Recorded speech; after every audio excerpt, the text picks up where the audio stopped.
the unprecedented global destruction and devastating war, the international community came together in hope.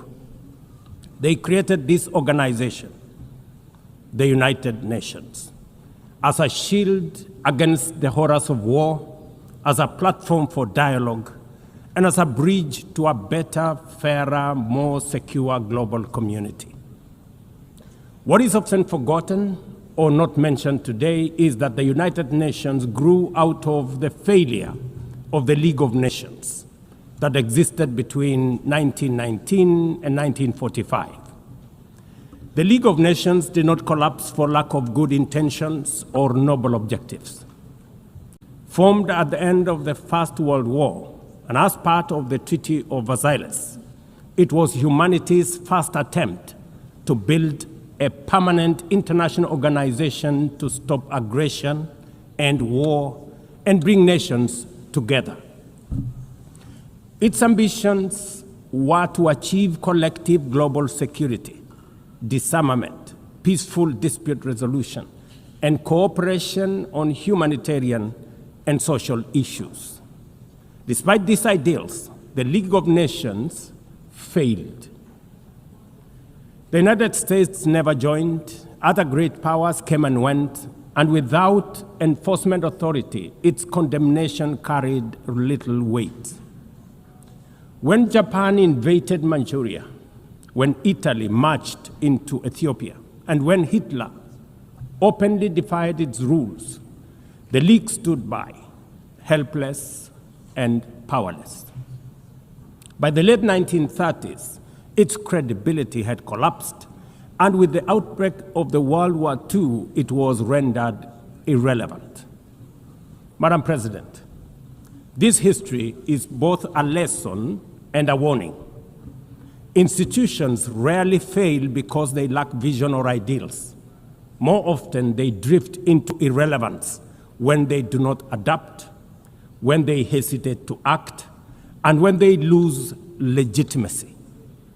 To remain relevant, institutions must be reimagined, must be reformed, renewed, and aligned with emerging realities.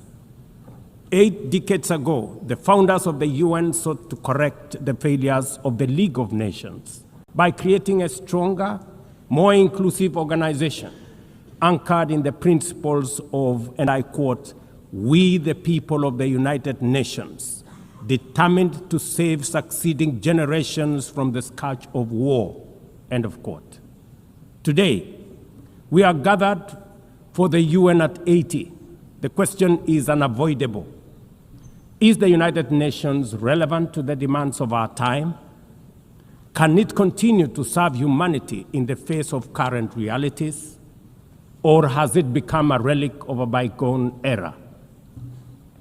Madam President, Excellencies, we meet against a grim global backdrop.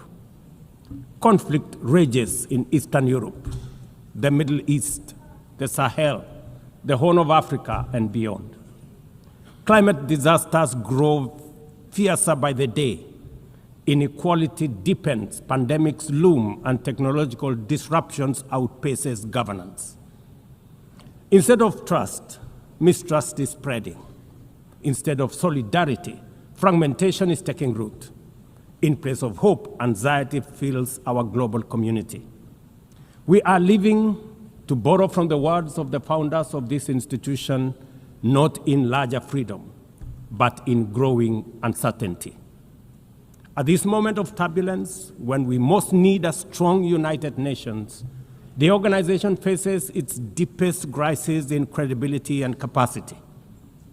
Funding cuts have paralyzed its operations. Bureaucracy has slowed its response. The Security Council remains frozen in the post-war structures of 1945, unable to act inclusively, with fairness, and with speed. Ladies and gentlemen, I can, however, state with absolute conviction that the United Nations has been one of humanity's greatest achievements. For 8 decades, it has held back the specter of global war, calmed conflicts from Cambodia to Liberia, and stood guard in some of the world's most dangerous places through the courage of its peacemakers and peacekeepers. Few institutions in humanity's history can claim such a legacy. The United Nations has stood at the front lines of humanitarian crisis, from famine relief in the Horn of Africa to emergency shelter for millions of Syrian and Ukrainian refugees. It was at the forefront in the eradication of smallpox, coordinated global responses to HIV and AIDS, Ebola, and COVID-19, and continues to champion universal vaccination. Its agencies have advanced women's rights, protected children, safeguarded refugees, and set global norms on everything from disarmament to climate action. The UN Sustainable Development Goals remain a shared blueprint for human progress. These are achievements no nation could have achieved alone, however rich, however great, or however powerful. And yet, every institution, no matter how noble its origins or impactful its legacy, must adapt to changing times or slide into irrelevance. Today, the United Nations stands at a crossroads of renewal on one hand or decay on another. Put differently, after 80 years, the rhymes of time are calling on us to reimagine the original promise that inspired the founding of the United Nations, and that is the quest for global peace, development, and human rights.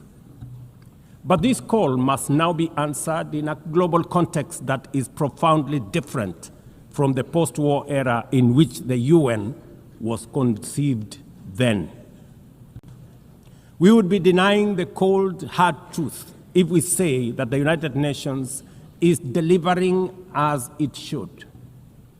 On peace and security, its voice is too often drowned by the rivalries of great powers, while some nations simply ignore its resolutions and do as they please. Too often, the UN's blue helmet, once a symbol of moral authority, no longer commands the same respect. From the conflicts in Gaza to Ukraine, to the crisis in Sudan, DRC Congo, Somalia, and the Sahel, we see actors proceed undeterred by the United Nations calls. Excellencies, ladies and gentlemen, Kenya speaks from the experience of a nation deeply invested in multilateralism. For decades, we have placed our troops and police in harm's way for peacekeeping missions across Africa and beyond, from Somalia to Democratic Republic of Congo, from South Sudan to most recently in our neighborhood here in Haiti. Over the past 15 months, we are proud to have led the multinational security support mission in Haiti, not because it has been easy, but because solidarity is the essence of the United Nations.